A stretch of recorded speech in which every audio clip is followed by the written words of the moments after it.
Assim, primeiro destaque eu quero falar o seguinte, que nós tivemos uma pré-temporada, apesar de curta, uma pré-temporada sem atropelos, né? Nós procuramos equalizar todas as cargas, nós reduzimos assim algumas avaliações físicas, porque nós julgamos que poderiam ser perda de tempo, né? E conseguimos chegar num padrão, digamos, estamos finalizando uma teórica pré-temporada, porque a ideia inicial, talvez a imprensa não saiba, nós como preparadores, nós temos 40 dias em que tu imagina que o jogador atravessa uma etapa de treinamento adaptativo, ou seja, o jogador está saindo dessa etapa nesse momento, né?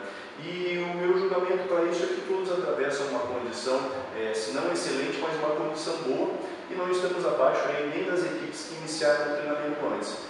Outra coisa que ocorreu também foi, não tivemos lesão nenhuma na pré-temporada, e isso também é muito bom. Não que a lesão venha a ser problema no futebol, porque ela ocorre, existem contusões, pancadas, batidas, excessos também, mas a gente conseguiu equalizar uma carga onde as lesões não apareceram. Isso é vantagem para o próprio cara que chega e tem aí todo o grupo disponível para poder utilizar.